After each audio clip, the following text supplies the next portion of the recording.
are live on Instagram. We got Shaky Jakey behind the camera. He was getting all his shakes out before we started filming. But today is Tech Tuesday. Oh. And we got John Crowley in the house from UTV Guide. And we're going to kind of be talking about the 2022 Can-Am X3, the RS. We're going to show all the new features and kind of what we just did to the new car. But in order to do that, we got to go talk to Justin Smith. What's happening, guys? Tech Tuesday. As Steve said, we are going to be talking about the 2022. You've kind of seen some of the marketing as to what some of the new features are, but we're going to kind of take a second. We're going to point out some of the stuff that actually is noticeable, important to us, the guys that beat on this stuff too much, and things that you might want to know that maybe you could read off the pamphlets, right? Plus, we've done some testing on this.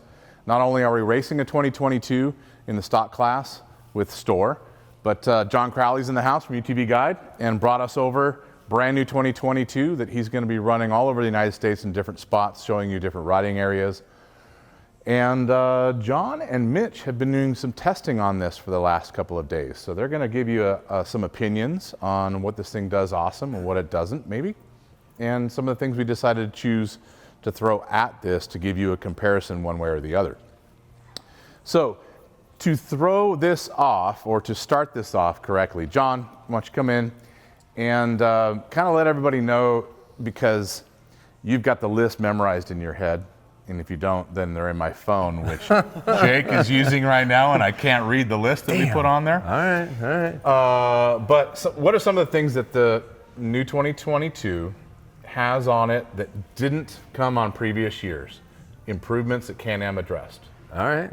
Well, first off, all models are coming with a 32-inch tire. Mm-hmm. So in the past, the RC version came with a 32. Now the RS comes with a 32-inch as well. And that's a big deal because most everybody wants to put a 32-inch at a minimum on their car. And I mean, the old days of a 30-inch tire are gone. 32 is the new 30, and 35s are here already. You're right. I mean, so we're probably both old enough to remember when 26 and 28 was standard stuff. We just talked about that little OG action, right, Steve? That's OG. right. Yeah, Steve. So, but you know what? As things progress, I think that the OEs start to approach what off-road racing has known for many years, and you can look at trophy truck technology going from 35s to 37s to 39s and 42s and even more. And as long as the thing is strong enough to hold it, then ride height is definitely a bonus, and ground clearance when fully compressed with a taller tire is all the advantage, Steve. So all I'm hearing is bigger is better.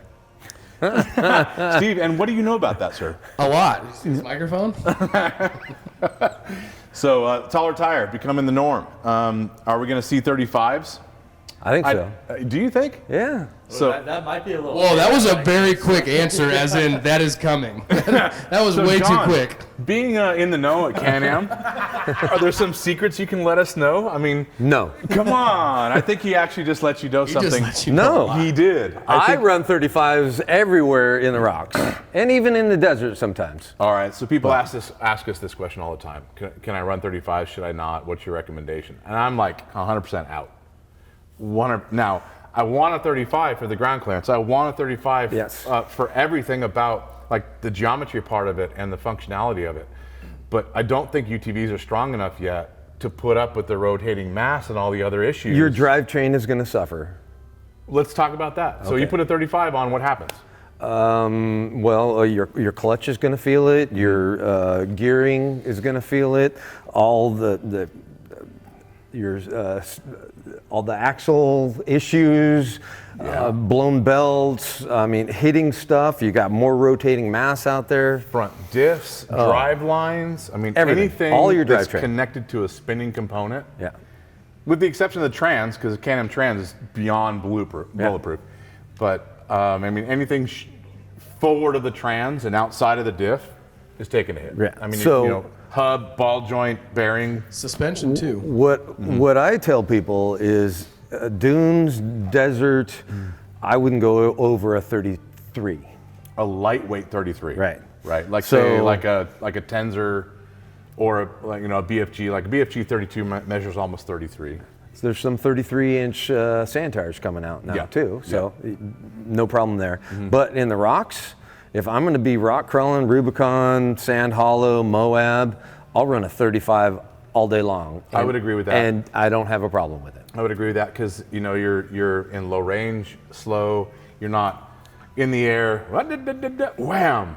And then You might be in the air, but not there. Exactly. I mean, you're not bouncing off the limiter when you land and then snapping axles and things like that. So. If you are, you're doing something wrong.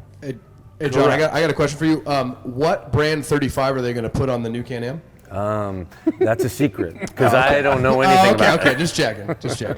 He's not saying there's one. He's only told us that there is without saying there's one. saying it. So back to the 32-inch tires that come stock with this. It's a Maxxis segue right there. It's a Maxxis tire, all right, 32-inch. The cool thing about that though is they calibrate the car for a 32-inch. Well, so clutching is handled. Your clutching is set up, all your tuning in, everything is set up for a 32-inch tire. So not that I've had a problem with going from a 30-inch to a 32, but the factory has taken that into account and done all their testing and validation on that size tire. So speaking of segues, let's talk about the new P clutch. So P-drive. P-drive clutch. Right, so we shorten it around here. Yeah, It's too much to talk about. But. So P-drive clutch, new design primary clutch from Can-Am. Yep. But it's not actually new. Meaning that they've tested it for many, many years? No, it's been mean? in their snowmobiles since 2017. So it's just now crossed over to the UTVs. And this is 2022 is the first year for the P-drive clutch in the Can-Ams. Well, so what can people expect by going to that in the new vehicle? Now I know because we've tested it, but in the simplest forms, maybe belt temp, usability, drivability. What have you seen in that new clutch? It's quieter. Mitch and I were talking today out at Boulders. It's quicker reacting. It's like instantaneous power. It's just boom right there. It's quieter. Meaning that clunk off the throttle, chop, chop, chop that everybody's got in the back of their head if they're in a two-seater and passengers are pissed off about wondering what's going on. And also the kind of the growl. It's still, you get an angry growl from your Can-Am, but it's not as loud. It's not annoying at all. The new car also comes with a belt temp gauge, which connected to that P-drive. Yep. What have you seen in driving it in different areas? So we took this car first off to Sand Mountain, really tall, sharp dunes, really, steep 700-foot run from top to bottom. We were running back and forth just doing some filming. The highest we saw was 136. 136. 136. Hold on a second. 136. Has anyone ever seen 136 degrees in any vehicle anywhere in the dunes? I mean, like, everyone's like, is 250 too hot? That's the question we get all the time. Yes. Can I run it at 230? Not for very long. Yeah, it depends on the temp gauge, whether it's accurate or not. Otherwise, it's a good point. Right? 130 degrees typically for us means that the gauge is faulty. And that's what we were thinking at Sand Mountain. It's like, well, is this in Celsius or something? I mean, all right, that's pretty low. But in talking to other people, what we've kind of gathered is it is right, and it is low, and that's super cool. It's the future possibly. Mitch. John, can the P-drive be retrofitted to a 2021? Yes. So there are some things there, but from what I understand, you can take that and put it on. Now, if you can get the parts. If you can get the parts. It's right. We got the supply chain thing going on. Exactly. And we've tried to get that clutch for all of our race car stuff that's 18, 19, 20, 21, and we just can't get the parts. Yeah.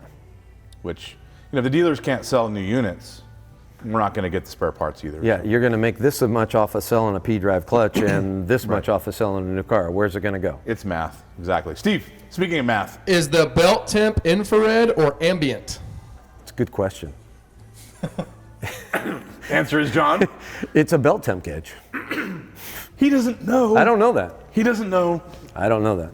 But in testing it out at the boulders the last couple days and at Sand Mountain, never once felt it slipping, never once smelled belt, never once, I mean, nothing. And it grabs harder, and I believe that belt temp is right for the stock car. Have you noticed the belt temp have, like, say, spikes? Does it go 130, 140, 110, or is it pretty much consistent? Most of the day, we were down in the low 100s at Sand Mountain until we did back-to-back runs up the backside of Sand Mountain, which is steeper and a long run. So you're doing back-to-back runs without cooling down in between. It jumped up to 136. Okay. But that was the jump-up point. So the reason I asked that is that I think that's telling us that it is a belt temp gauge, not an ambient air temperature gauge. Yeah. Because if it's measuring air temp, it's going to spike 40 degrees both directions, depending on whether you're in the throttle or off the throttle, and also, you know, car mile an hour or overall speed. But if it's belt temp, then you're going to see that those temps go up slower and come down slower. So consistency typically is belt. I would vote that it's that if it's consistent. Well, and I would look at the belt temp gauge as being a tool to be able to see what behavior you're doing that causes that belt temp to possibly spike. And you can adjust that behavior so that you're not going to blow a belt. So let's say you're It's a tool. If you're in the dunes and duning all day is not an issue, but running the hill 15 times is fine, but 25 times is not, then you know you can only run at 15 to 20. Yeah. Right? So that's your Unless you just like to show off and blow belts. well, you know, somebody that can change your belt quickly on the hill. I'm not sure if that's very I don't impressive want to or do not. that. More power. More power, that's all I think of. Right. Steve, you got more questions before you move on? Nope. All right. I have one. Then yes, Mitch. Which will lead us into moving on. We should probably move over. What is the wall thickness of the new cage for the 2022? Funny that you asked that, because that was actually the next thing I was going to go to, since John was holding his hand on this cage right here. I was like, John, tell us about this cage, sir. It's thicker. It's thicker. Yeah, it's thicker. I I don't actually know thick? the actual Can-Am marketing. What they're saying is the chassis is, I believe, 33% thicker material with 13% more torsional rigidity. see. Engineering speak for much better. Much better. More gooder More gooder. is what that is, I think. And there actually is a term for that in college in engineering, for more gooder. Okay. Yeah, I don't know what it's called, All right. but I'd like to think there was. Yeah. So stronger, and that's a good thing. Just beefing up the chassis. I mean, these things are crazy how fast they're going, and the rough terrain we're going on. I think it was time for them to beef things up, and they did that. So good improvement. Absolutely. In the front, since you're standing by the front of the UTV at this moment, which to me is a car. Yes. More of a car than it ever was. It's not a bike. Exactly. Definitely not a bike. But that's an argument for another day. What are some of the improvements in the front of this? So front lower arm is beefier, using more material. So the lower takes a lot of abuse with, especially for rock crawling or whatever, hitting stuff. So it's stronger. It still does have the design in it for a fuse, though we've got the bend in the back portion right here. And a lot of you guys, you might want to buy structure kits for that to try and stop it from bending. But from personal experience, I would tell you it would be a really good idea to leave it, because you kind of want to have some place in the car fold up if you make a mistake, and all of us make them, whether you want to admit it or not. And if you fold up a lower arm, you're talking about a $150 part. And it's not going to screw up the tabs on the chassis. It's not going to break frame tubes. You don't need a whole new front clip. You don't need a whole new front clip, which as you know, cows will cause. But I have actually my pre-runner with over 10,000 miles on. Actually, it's 13,000 and change miles on it. Most of those pre-run miles are all Baja, so they're not nice. I ran stock upper arm for the whole time with ball joint changes. I never changed an upper arm. Lower arm, I ran the lowers for about 3,000 miles. We changed ball joint every 1,000 miles or so until I drove it into a berm, under braking, blew the corner, panic stop, turn the wheel, and slide the thing right into a berm and bounce off of it, and I folded the lower arm. That's the first time that I ever did it, and it's also the last time I ever heard a stock lower. So I do think it takes mistakes to cause that lower to fail. And I think it's a good idea to have a spot for it to fail that doesn't cause frame damage. So something to keep in mind. And that's always the problem as you beef things up on your car, where you're shifting the weak point. Right. We'd rather have things fall off on the outside that are easy to bolt on than have things break on the inside and cause a whole car to be insuranced out. Now, there's certain circumstances, like if you're going to race King of the Hammers, you're going to want a stronger arm here because you're going to beat it up against a rock at some point. All you're doing is bouncing it off boulders. So definitely cases where you want to do that, but be mindful that you're going to chase around the weakest point of your car. What's next on the list as we walk to the back of this thing, Well, yeah, John? let's go to the back. You've got an outside hub change, actually, on that toe link, right? Yeah. I'm not sure if you can actually see it. I thought Mitch wanted to talk about this. Yeah, Mitch, you can John, jump in. Are you tired of talking on the camera? No. Mitch is the We guy. don't have very much for light, but if you look at this hub, you can see that this mount right here that normally has just got a bolt in it is now double shear, and that spindle itself has got a cast piece in it to wrap around the hardware and stop it from folding off. Now, we've got a toe link support kit that cures that on non-double shear spindles. This kind of shoots that out the window, and it's a smart idea for them to have done it. But Mitch, go ahead. Yeah, I mean, that pretty much covers that. I will say with that, anybody who has ordered radius rods for like the previous years and tried to adapt them to the 22 models, will have a different spacer that is thicker to actually fit inside the double shear of that soon. So we'll be able to fix all that. Actually, today. Today, yeah. Jason actually told me today he's making spacers. So yeah, today they're knocked out on the CNC. Today. So it is a different spacer because of the width of the double shear actually inside the hub. But another really cool thing is the extra support and strength that you get out of the pull plate on a 22. So normally you have just these 6 bolts and a plate holding the radius rods to the frame. What they did in 22 is added 2 extra bolts on the top and 2 extra bolts on the bottom. Now, from like a factory standpoint, I think that's super cool. I think it's super smart, it's super strong. It'll definitely help with a lot of that stuff, but going forward, like adding more strength to like an even better radius rod plate, it's just gonna cure a lot of the issues that you'll have with break-in radius rods or inner joints or pull plates themselves. So strength-wise, I think that was pretty cool that they added that personally. And the plate's a little bit thicker too. Is it thicker? A thicker Cool. plate as well. Thicker plate, you still have the strap or the hook to, wrap something around if you want to pull it. That's a good point too. If you want to pull something out of it, you get extra strength and support from the extra hardware holding the plate on. So Yeah. in the rear, while we're standing here, what else is on the list, John? Lower radius length is thicker material as well. Okay. So you can bounce those off a rock before they bend a little bit easier or quicker. yeah, I'm sorry, the rocks get bigger before you hurt them. Let's not bounce those off a rock. No matter how strong they are, if they come in contact with a rock and you're going to drag it over a big rock that doesn't move, you're probably going to bend it. King of the Hammers, not a good idea. Everywhere else, way big improvement. Well, so King of the Hammers, you need, usually guys are running high clearance radius links that will, at a minimum, will change out the lower, and a lot of them change out the upper two to give you even more clearance here because they come up high enough to where it would hit this, so they high clearance both the two lower radius links. Keep from dragging the boulder to begin with. Yeah.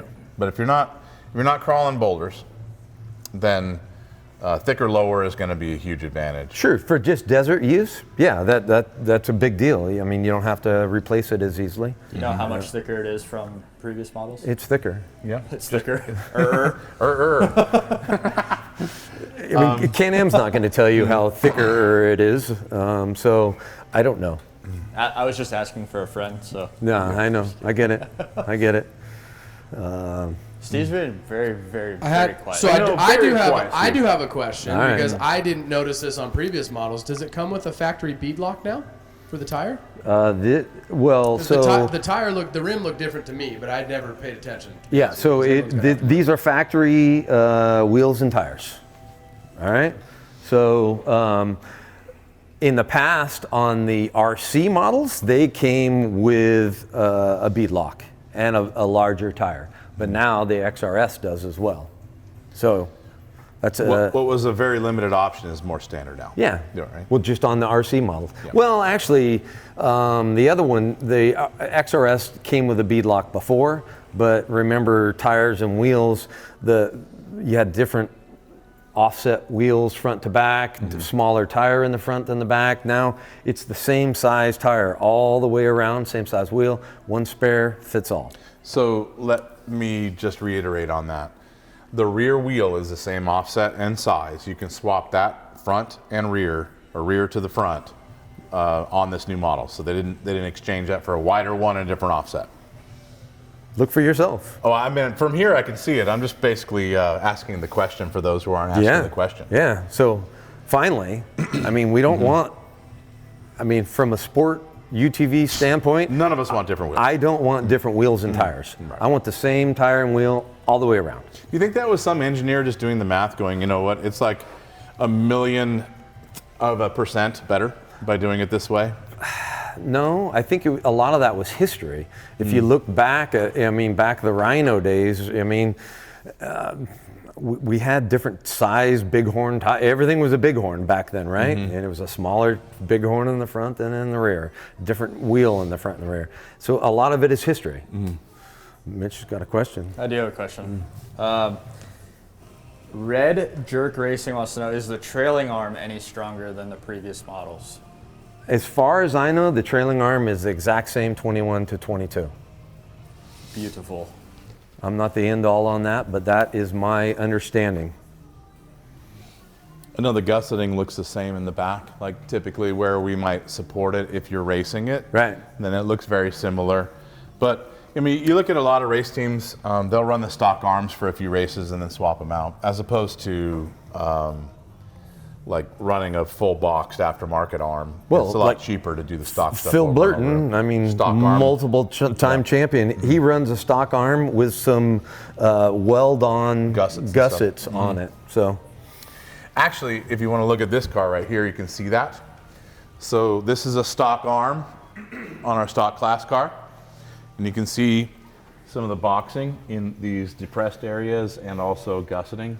That's a Phil Blurton gusset kit that he races on a stock arm. there you go. So with a little bit of help, those things are going to live in racing conditions. And to be honest, not everybody's racing when they're playing. So we go a little bit extra. You may not have to do that kind of stuff. John, how about the clutch cover? Is it lined? You mean like I'd like to say yes. Like sound deadening liner? No, Is that maybe what like how Geyser makes the liner for the inside of the cover, to where if you blow a belt, it doesn't No, rip the. no, I don't think that's been changed. It is a different cover because it's a different clutch, but I think they do have the sound deadening type stuff that they added in like 20, I think it was. Yeah. maybe, Yeah. or 21, something in there. I think that's still there. Okay. So I think you kind of covered all the. One more. One more. Uno, wait. Uno more. But wait, the other thing is it's been bumped up from 195 horsepower to 200, Extra 5. right? 5 more horsepower. Is that 0.25 boost pounds? I don't know. Is that It's probably a marketing thing just to say we hit 200 first. Gotcha. But Gotcha. 200's a pretty remarkable number looking at where we've come from, right? There's a very, very small engine that makes 200 horsepower right there. I don't know if you guys have ever taken this stuff out of your car or not, but it might weigh 65 pounds. 65 pounds making 200 horsepower is pretty impressive. Just so happen to have one right next to you when you're talking right about there. horsepower. Boom. Yeah. Plans. I didn't plan that. Yes, Mitch. So out of everything that we just talked about on the 2022 upgrades, stuff that Can-Am already did, what would you add on top of all of that stuff to make it even stronger? Wow, that's a segue for us, huh? Yeah, what's your suggestion? So since I've spent 2 days here at Shock Therapy and working with Mitch, we decided on a couple upgrades. Again, took it out to Boulder's OHV area. Nasty whoops.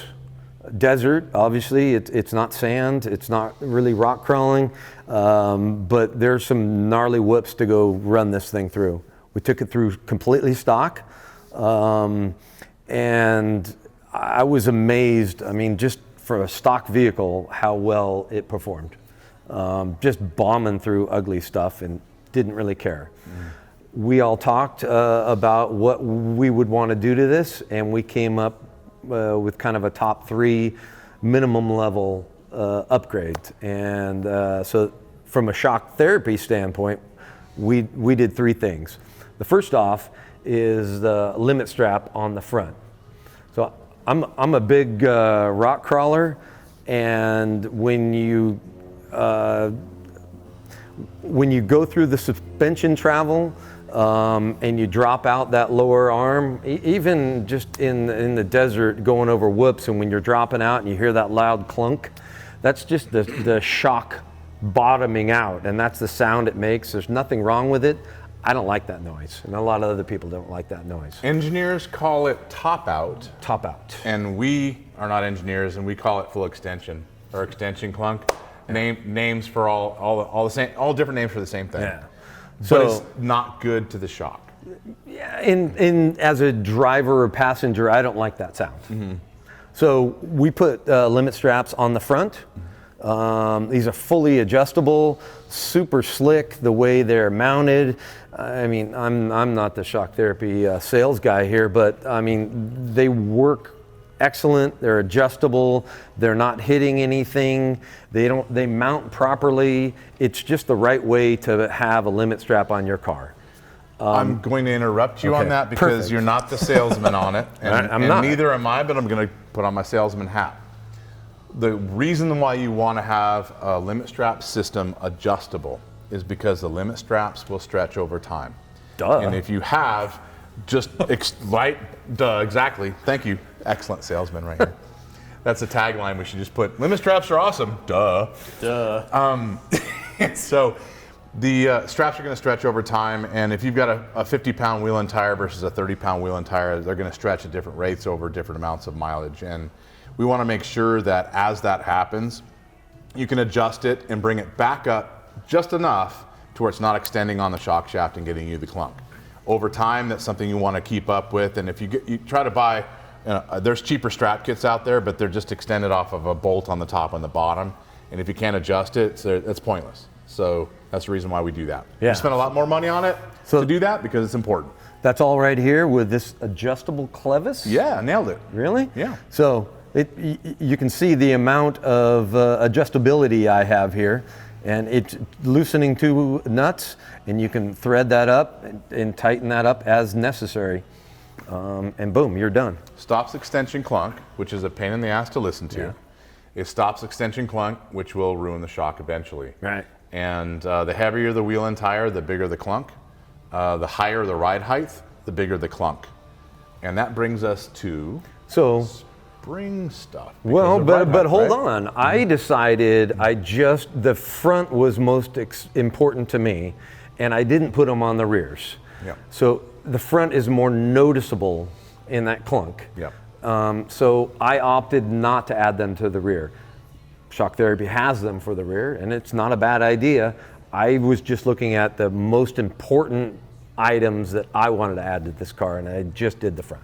I'll add to that as well. And if it's a play car, then we tell you that the rears are not needed. But when we start to race this stuff, then we can extend the backs. We can clunk the rears, and we can destroy the rear shock too.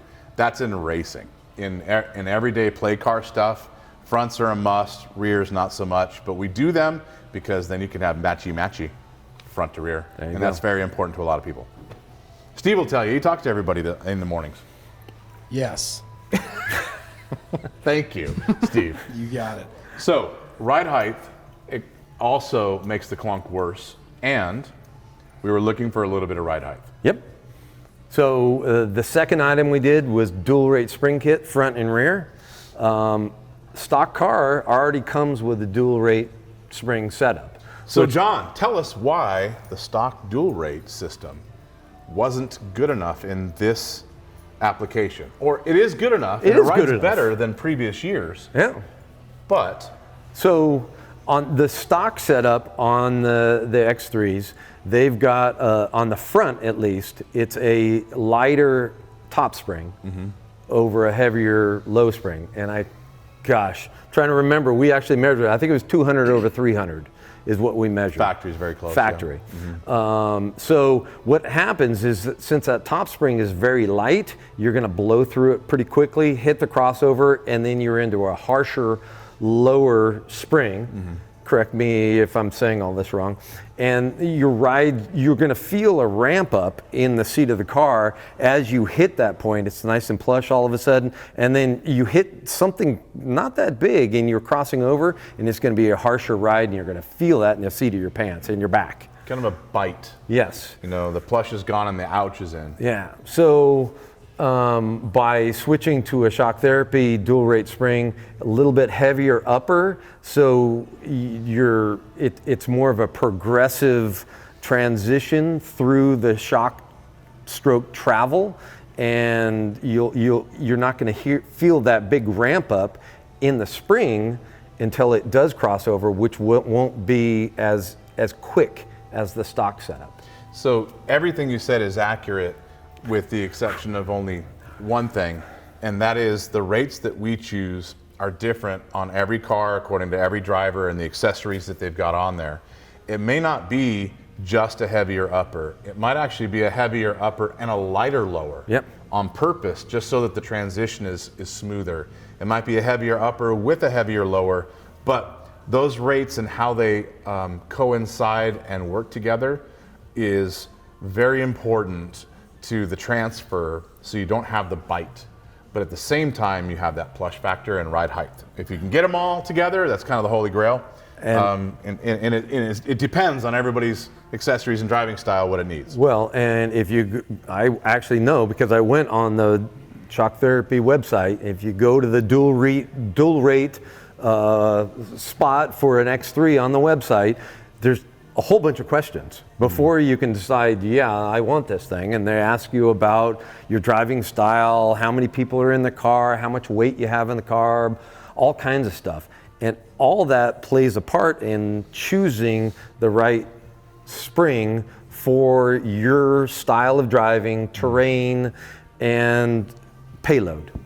Yeah, it is technical, and we want as much detail as we can get from everybody. But ultimately, spring package, if done right, can give you plush, it can give you the bump stage you're looking for, and the transition is smooth so you don't feel that nasty hit. You don't feel that bite in the process. Well, and ride so, height. like I said, Mitch and I went out, took it stock, super impressive, just bombing through this rough stuff. So after we did the dual rate spring setup, went out, and no valving changes at all. We did not open these shocks up. This is a Smart Shocks car, so we do have Comfort, Sport, and Sport Plus, soft, medium, firm, that we can change. And also it has some smarts in the car and adjusting the compression and rebound. But it was a noticeable difference riding today. It felt like I could drive harder and the car stayed more level. Not that it was getting out of shape yesterday, it wasn't bucking or anything like that, but it felt like we could push harder and stay more in control with just the dual rate spring setup. That's impressive just in a spring. Yes. Because it's hard, spring and valving has to coincide and work together. So doing just a spring kit and leaving the inside alone is hard to nail that. Well, but I think that's a difference between a 4-seat car and a 2-seat car. The 4-seat car is more forgiving, and it's a lot more leverage to get that rear end to buck up. It'd be a bigger problem to notice it. Right. So the 4-seat, people look at it and it's like, man, that thing's huge. But once you get in it and drive it, I mean, Mitch and I were talking about the day in the car. Other than turning around, you don't really know you're in a 4-seat car. Yeah. it can just handle the rough terrain without getting out of shape. So the dual rate spring kit just took that a next level up. So in a 4-seat car, in my opinion, stage 1 for me would be to do the dual rate spring kit without getting on the inside. Now, if I wanted it even better, I would do that. Yeah. And in a 2-seat, I think I would for sure do that because it's more sensitive to getting out of shape in rough terrain because the wheelbase is shorter. So I would, it's just a different in platform in what I decide to choose. So I don't. Well, I think you nailed it because your forgiveness level is much smaller in a 2-seater. You make a mistake in one, you're going to know it. You make a mistake in one of these, and it's not going to get out of shape as quick. Right. And like you said, it doesn't buck unless it's a major issue. Right. And even if it does, it's so far back there that a foot of movement in the back in a long car versus a foot of movement in a short car is completely different and more noticeable in a short car. Mitch. John on here says that we need to give John a job. John does not need a job. John's doing just fine. Don't worry about that. On a side gig, he announces with Ricky Johnson at King of the Hammers and any other race. And Ian too. Yeah, and Ian, yes. Yeah. Tell me about Ian. He's got big hair. Does his hair affect his brain? Does the hairspray leak in and affect any thought processes with Ian? I'd like to say yes, but I can't comment on that. Come on, too political. I am. I want to know. Ian, reach out. Let's talk. I want to know more about you. Mitch. B. Shelley wants to know, can you compensate for spring sag by adding preload? I'll take that one. Sure. The answer is absolutely yes. At what consequence? Yes, but it costs you something, like John said. So if you take the stock spring package, it settles, and you add preload, then you're going to get the ride height back temporarily because it's going to continue to happen.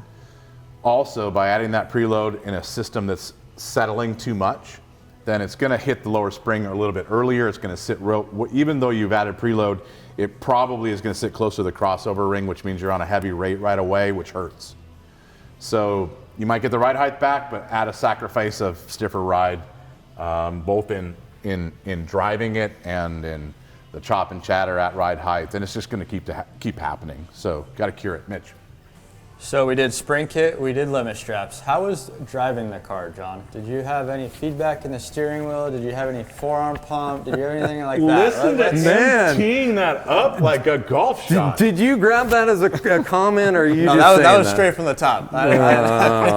Boo. In other words, move on. So the third thing we did, and I posted the video up on UTV Guide of Mitch and I working on it yesterday, and also on Shock Therapy, is we did a tie rod with the Bumpsteer Delete Kit.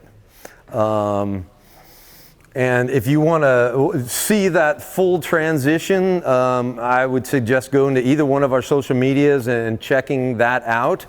But what it does is the Bumpsteer Delete Kit, it's totally adjustable now, where you can change these spacers top to bottom and move this Heim up or down to get the bump steer to be at a minimal amount possible through the entire shock travel, from full bump through ride height and all the way back to full compression. Yes, and I'm going to step into that conversation a little bit, and what I'm going to do is get all the lights for you. But the reason that this kit exists is not because of geometry or bad design by any of the engineers at Can-Am, Polaris, or any other manufacturer. They all exist. The reason that you've got bump steer issues in a lot of these vehicles is because of the amount of play in the manufacturing process. You cannot produce these at the numbers that they're being produced and keep tolerances within 30 thousandths of an inch everywhere in the steering assembly. You're going to have movement in the rack, you're going to have movement in the tie rods, you're going to have movement in the spindle and arms. All that stuff adds up. When we do our cycle, 30 thousandths of an inch, literally smaller than a spark plug gap, affects the toe. 30 thousandths of an inch in height of that tie rod position affects the toe as much as half an inch. It's a massive amount, and you just can't keep those tolerances with manufacturing the way it is. So some vehicles have more, some vehicles have less, and that's why we have adjustable BSD kits now. So you can check your UTV first and see, okay, mine's pretty spot on, I don't need to change it, or mine's really, really bad, I need to change it this much. So that ability to change it according to what you need is what our new BSD kits are all about, because manufacturing production runs can vary and you never know what you're gonna get. Mitch, you test all these all the time. I'll just come over here. Yes. I mean, say Turbo S, what kind of range have you seen in Bumpsteer? 2.5 to 3 3/4, anywhere in that range. You've had a couple that are like 1/2 inch though. Yeah, that's very true. So really, some of them are pretty good and some of them are way off. XP Pro. Pro is actually pretty close. They're Like under an inch? Yeah, they're 3/4 to 1.5 inch, kind of varies in that range. Every single car is, you can't All cycle over. one car and have the same number on every car. They're all different. Can-Ams? All over the place. Right, so like a 3-inch range between like 1/2 inch a bump to 3.5 inch. Yep. How about new Pro R? Impressive. In that it's the least amount so far, but you've only checked 3. We've checked 3. They were 3/4 to 1.125 inch difference on those. You guys keep in mind, a 1/4 inch or less is what we're shooting for. So Yeah. anything over that can give you feedback that we're trying to eliminate. And we can still change that and fix that to get it to 1/8 of an inch to 3/8 of an inch too. So want to cycle more of those obviously to see what the variance is between all of those cars. But yeah, I mean. Now this particular one was about 3 inches and now it's down to a 1/4 inch or less, right? Yep, So John, on the hot plate. Yesterday you drove this with 3 inches of bump steer, a little bit over, and today you drove it with a little bit less than a 1/4 of an inch. What would you describe the difference being? So it was amazing driving the thing. I mean, that was the biggest takeaway. Either way, I was just amazed at the stuff we were bombing through. Performance. Yes. Right. And then made it better. So I wasn't really noticing a lot of it. I was more focusing on the shock performance. But I felt myself on some of the corners, more noticeable for me on the corners, where you're taking a corner in the whoops and you're cycling up and down, it doesn't know where to go all the time. Where today, when we went through this stuff, I didn't even have to think about it. So I'm not as hard on the steering wheel. Death grip went away? Yeah, I was more comfortable, and it's like, we did one run at the end of the day where it's like, all right, I'm looking for ugly stuff to go through just to see how this thing does, and it was putting my smile on my face the whole time. And this is the same stuff that we went through in stock form, and then with everything on our stuff, or with our stuff on it too. Yeah. So it was identical. So kinda I see the didn't, comparison. yesterday doing it, I didn't notice, I didn't pay attention enough to the steering to notice that anything was bad until I felt it today and went, wow, this There it is is. easier to steer. So it's not like I noticed that there was something wrong yesterday. Until you knew how good it could be. Yes. Yeah. A And not that it was wrong. A lot of times that's the hard thing for us, is we can't really describe to people what the difference is going to be Until you feel it. because they feel like what they have is amazing and it's the best it's going to ever get. It was. Until you all of a sudden you're like, oh, there's 20% more in this thing. Right. And then you're happy to have it.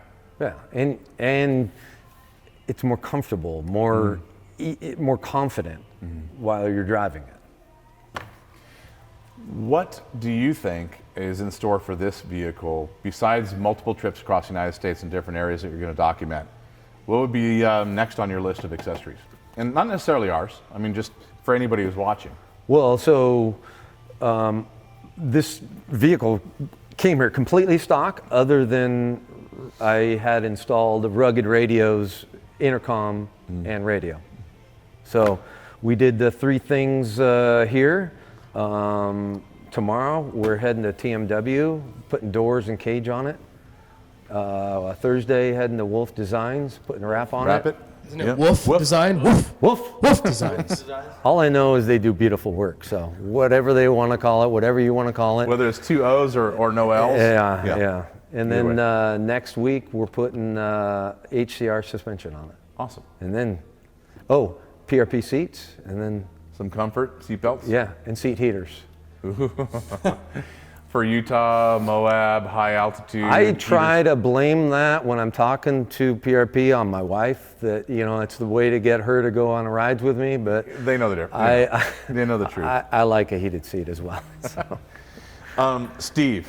Yeah. You got anything you want to chat about, Mr. Not Chatty today? No, but there was a very question quiet. about BS. So we're on BSD. A customer, Alan Douglas, would like to know, where's the Polaris BSD kit installation video? Have we already shot that? It is shot. It is being edited right now. I believe it'll be out for review here. by Review the end this of the week and up Yeah. next week. Yep. Yeah, I think that's the plan, right, Jake? Yes. Okay. Yeah. From behind the camera. Shaky Jake. That's right. Mitch, I what have, do you another, I got? have another question about How BSD. about rapid fire on questions, Steve? Pick Yep. some random ones. Millie963, for the BSD, at what height have you found to be the best for any UTV? Ooh. That's tricky. You mean like, are they asking about ride height? So that's different on every car. It's No, different for on the every BSD. BSD, so the pin height. height. Yeah. Oh, no, it's every car's So different. we did have a comment on our post yesterday that I can't remember who the guy was, but he basically said, bought the shock therapy BSD kit, installed it, didn't want to take the time to measure it, works awesome. So he threw the dice and nailed it. Yeah. That's I pretty much guess. what happened there. You guys got to check this stuff. We make it pretty easy for you, though. You can just check toe at ride height. You can jack the car up and check toe drooped out, and we give you a list of what you should try for that. It'll get you close. You don't have to pull the shocks off and cycle the whole thing like we do. You can do half of it and take care of it, Steve. What's cool about the BSD kit too, having the adjustability, is you can actually have it in the stock location if you just wanted aftermarket tie rods too. Correct. So I do get a lot of customers that they've measured it. We'll measure it too to make sure, but then they say, hey, I just want your tie rods. So we put our BSD kit on it, but it's just a centering kit, which is basically what stock is. So you can cover stock and change as well with the new kit, which is super helpful. What other questions? Mitch, rapid fire. How come you guys are not talking about the Turbo R at all and focusing on the Pro R when they are quite different? That's a good question. Number one, I don't care about the slow stuff. We want the fast stuff, and that's it. Not really. That's Is the Turbo R just slow? me. No, I don't. Well, so I'm half joking, okay, when I say that. I mean, you got a Turbo R is the same horsepower as a standard turbo, but with more weight of a chassis. So it's going to be slower than the previous car, right? That's my only complaint, and that's just me because I like to go quicker on stuff. And But- so I've seen drag races with the Pro R against the Can-Am Turbo RR, but I haven't seen any Turbo R versus Pro R, because I guess the only guys that have the Turbo R are the racers. Racers only. And no one's going to I put have them side to side. I've driven both, and the Turbo R is slower than the Pro R. Chassis for chassis, horsepower to horsepower in a drag race. You know the weight difference? I don't know the weight difference. More We haven't weighed them, but That's what it comes down to, horsepower to weight ratio, right? well, since it's the same chassis for the most part, the only weight difference is going to be the engine and trans. Okay. I don't think that's enough. You're talking 100, 150 pounds max difference between the two, would be my guess. That's a lot. Yeah, but that is not enough to overcome 190 horse versus 225 and more torque in 225. So it makes sense that the Pro R is faster. Well, and you look at some of the drag races I've seen, nothing scientific about them, but the Can-Am is a little bit faster than the Pro R, right? It should be because of the math. So let's do horsepower the to math on that. weight ratio. So two-seater is going to be 1,680 horsepower or 1,680 pounds factory, right? I mean, give or take 40 pounds here. I'm just doing this from memory, and 195 horsepower. 200. Okay, there's even more of an advantage. But if you keep it stock for stock, you're never that power to weight's much better than 225 in 2,150 pounds. Right. So it makes sense which one's going to be faster. But the Pro R you can leave alone from a upgradable chassis, add tubes and structure and a whole bunch of other weight to it like a race car guy would do. Right. Whereas a 1,680 pound car, you're going to add 300 or 400 pounds to it to make it race weight or race structure. Now you have a difference. Sure. But stock to stock, yeah. I don't think that thing is the end-all be-all, fastest thing in the world, no. But it's faster than the Turbo R. It's not faster than a lot of these stock. But the structure's there. I mean, they're basically a Class 10 car. You can run a lot to these Well, things. in the King of the Hammers, they raced the Pro R. Mitch Guthrie Jr. raced the Pro R in the desert race, and he was classified as a Class 10. So I don't agree with that. Why would they do that? He's got the same power and Talk to Dave Cole. Oh, okay. So that's King of the Hammers, you know, behind the scenes. The desert rules. race there, yes. Yeah, okay. That's fine. Whatever. Don't make me pull this car over, boys, okay?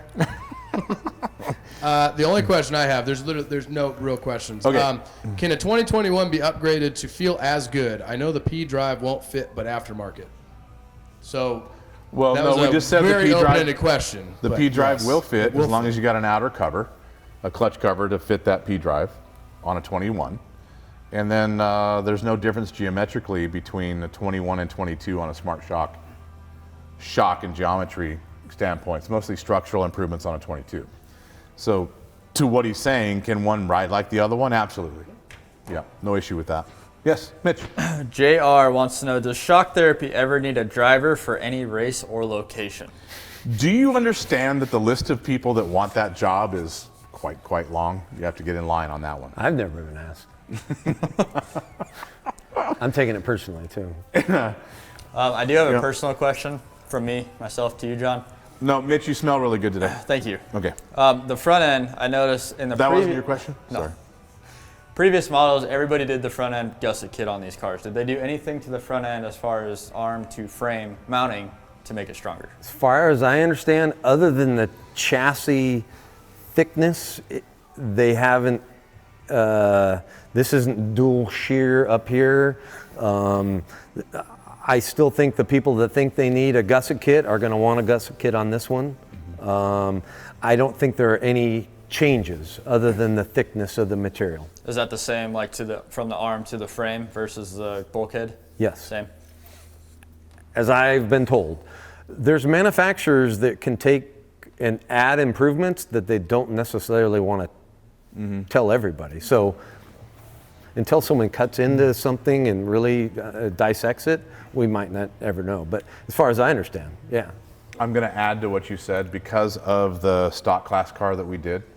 The front tabs on the front arm mounts are slightly thicker by about 15 thousandths.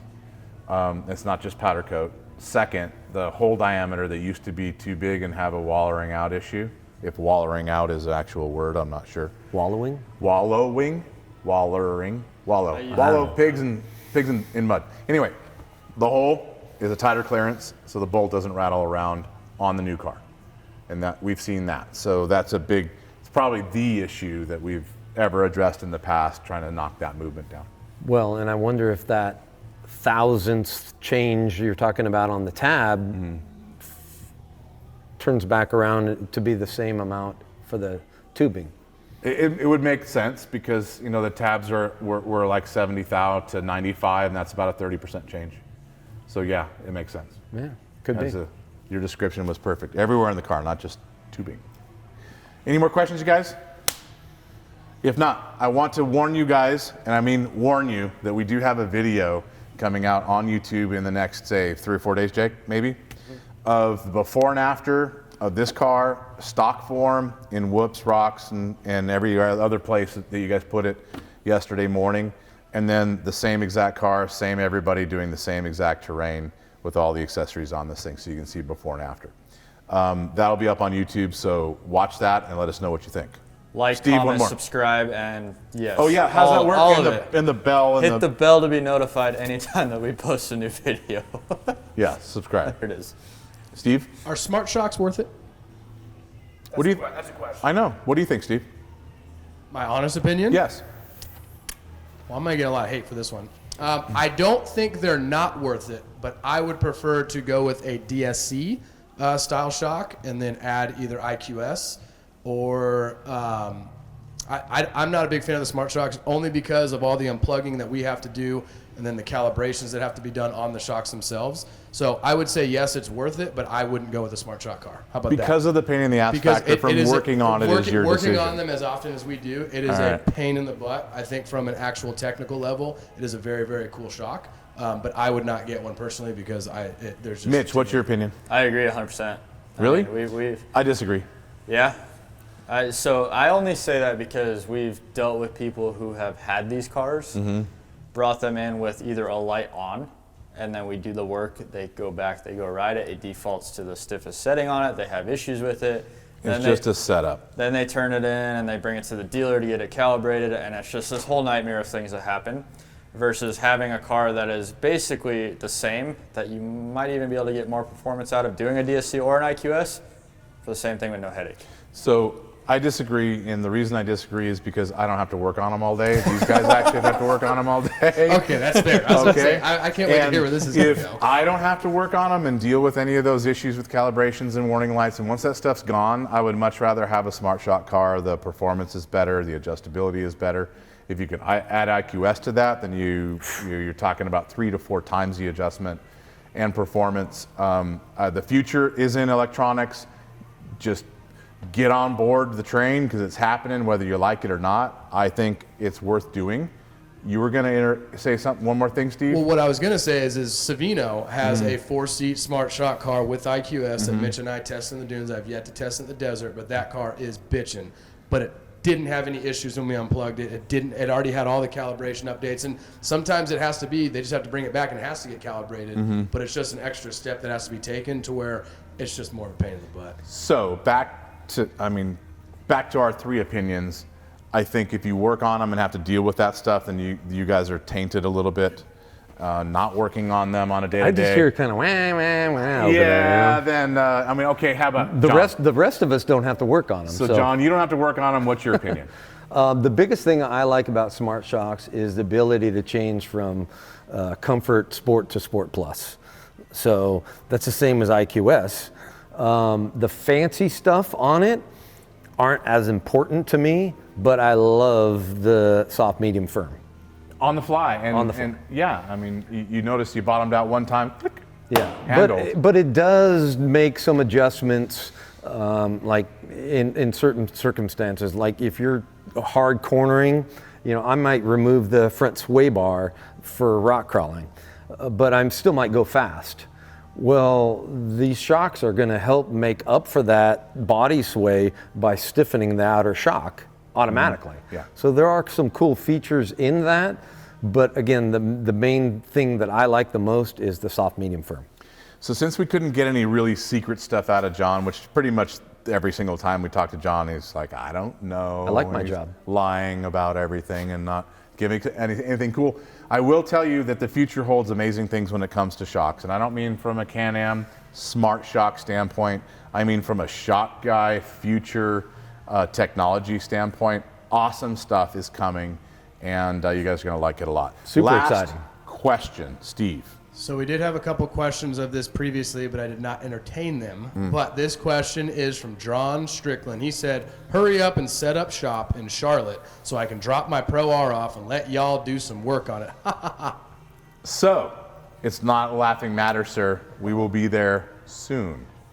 Oh, did you Another secret. Did you just announce the location? No, I didn't announce anything. Oh, okay. But I'm hinting that things are in the works, and we will be announcing here something very, very soon. Mitch, you got anything else? Okay. Steve, you got anything else? That's all I got. John, would you like to sign off with anything at all? Sign off? Well, you don't have to sign out of here. Steve's good at that. You can sign out. Close this out with any closing comments? I'm excited about the future of Smart Shocks. Me too.